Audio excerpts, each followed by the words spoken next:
Hey guys, happy Monday. It is July the 20th.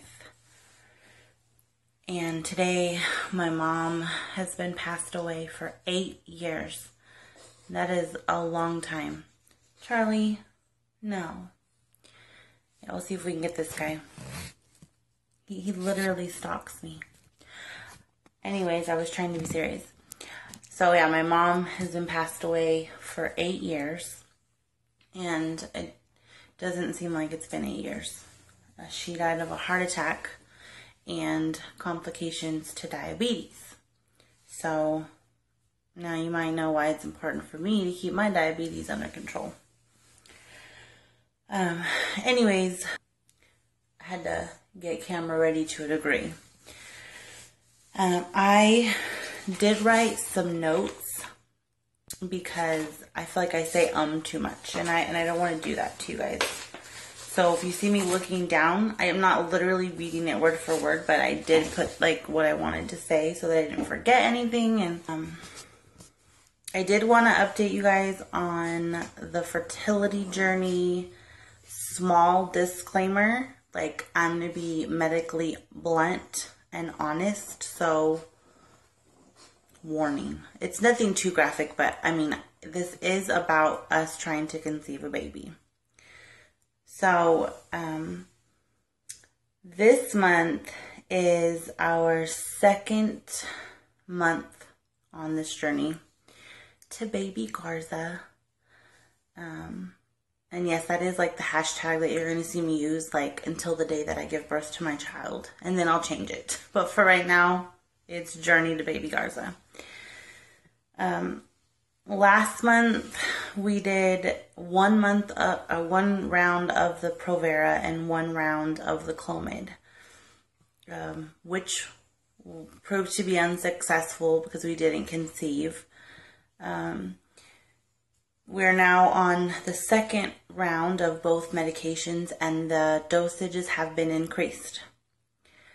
To explain a little bit about why I even need these medications, I have a condition called PCOS, polycystic ovarian syndrome.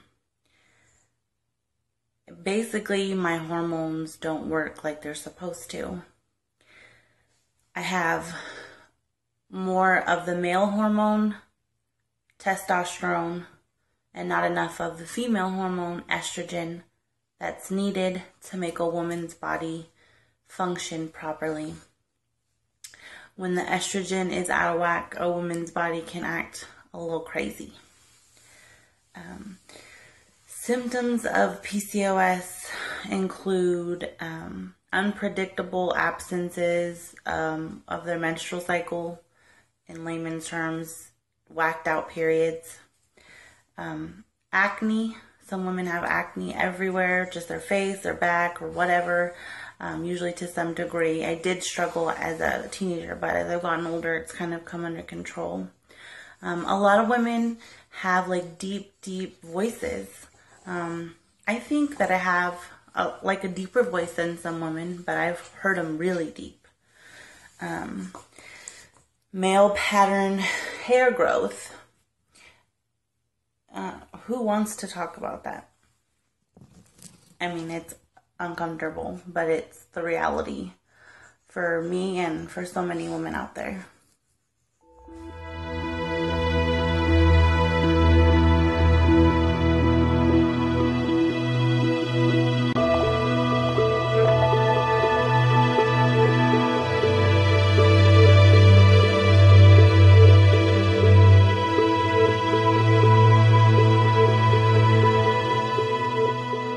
Nobody wants to feel like they can't be a woman or be womanly or feminine.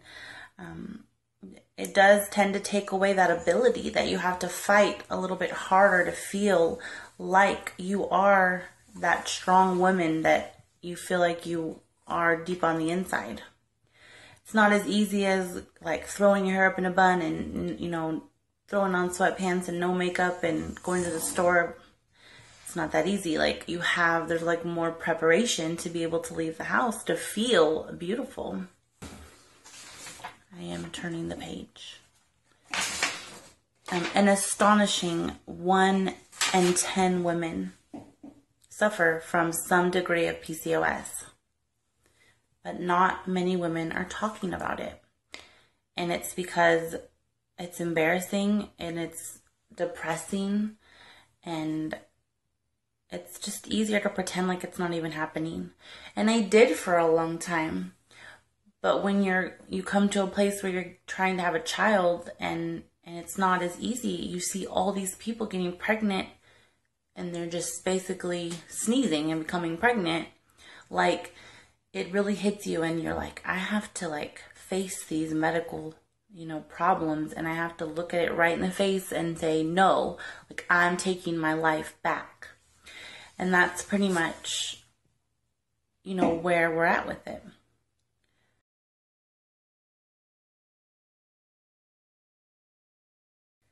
It's basic math. To have a baby, there has to be an egg that gets fertilized. For an egg to be fertilized, you have to ovulate. To ovulate, you have to have a period. And women with PCOS struggle with having periods. Women with PCOS struggle to have like regular cycles. Some women don't have any period at all whatsoever, ever, never in their life. Some women have them every 6 months, every 3 months, every 9 months. How can you keep a record of a cycle when you're not having a cycle? So that causes so much struggle, because it's unpredictable. To really try to conceive, you have to kind of track things, and I'm telling you, it's not easy to track when there's not a whole lot going on. The good news is it can be done. Medical science has come so far, and fertility treatments are common, and the success rates are good. But it's a journey, and it can be expensive. So whoever said that money can't buy happiness never was told that the only way they're going to have children was by fertility treatments.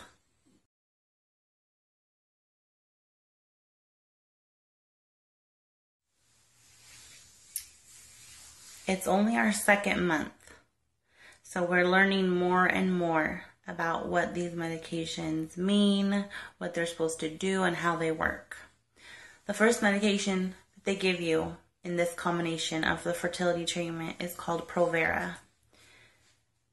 Its sole purpose is to cause you to have a period. Last month was our first month trying it, and you take it for 7 days, right? 7 days. And then you have, from the last day you take that last pill, you have 10 days to have, I don't know if you can hear him, but it's like super distracting. Charles. No, absolutely not. You have 10 days from the last day you take your last pill to have a period. I was unsuccessful with that last month, meaning that according to my doctor, it wasn't a healthy menstrual cycle, which was totally expected for your trying for your first month, coming from somebody that hadn't had a menstrual cycle in God knows how long. So we were unsuccessful. He went ahead and prescribed me the Clomid anyways, which is the ovulation medication. And I tested for ovulation, but it was like really inconsistent with it. I didn't know what I was doing, and I never confirmed that I had ovulated. So long story short, I didn't get pregnant. The second medication that's given in that combination is called Clomid, and its job is to cause you to ovulate, release an egg for you. I don't know, newbies out there. You can confirm that you ovulated by taking an ovulation test. I got like I don't know if I can get them out from where I'm at. I'm working on it. I got like are these the ones? Yeah. the digital ones. So it's like, I don't know if you can see that, but it says yes or no. Like there's no guesswork involved. You did or you did not ovulate. And that's like the good thing, because the other ones are like the pregnancy test where there's 2 lines. But in the ovulation test, both of the second line has to be just as dark as the test line for it to be positive. In a pregnancy test, you can have a faint second line and be pregnant because it's picking up the HCG hormone to say that you're pregnant. In this case, the surge of the LH surge, the luteinizing hormone, I know you guys have no idea what I'm talking about, has to be stronger than the test line, or as strong. But in this case, first response says that it's yes or no, and I like that. So there's serious. I am so sorry. There's 20 tests in here, and I don't think that my doctor wants me to test for 20 days. But I haven't quite figured out when I'm going to start using it. So, anyways, you can confirm that you ovulated with one of those. And if you did, great. That means the medication worked. Do your thing, and you're pregnant. I wish it was that easy. But it might be. If it's just a matter of you ovulating or not, then that would be the key. So that's where we're at. We don't know if it's a deeper issue or if it's like I'm not ovulating. So I start the Clomid today. You take it for 5 days. You take it on the 3rd day of that you start your period, day 3. You take it through day 7. And you start testing for ovulation around day 12. And all this is calculated from the 1st day of your period. So,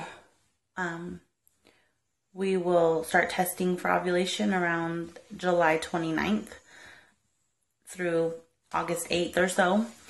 And, I'll test every morning. And like I said, it'll say yes or no.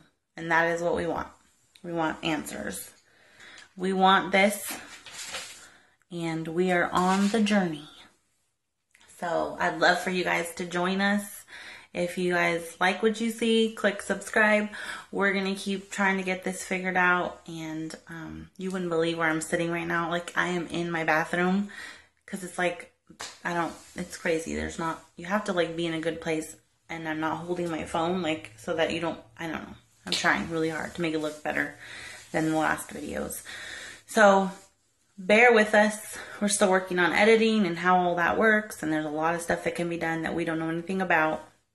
But I will definitely keep you updated. Like I said, I'd love to do one every Monday. Even if there's not a whole lot going on, I could still talk to you guys. I can always find something to talk about. So yeah, that's it. Tomorrow is my nephew's 1st birthday. Happy birthday, Messiah. Auntie Sheena loves you.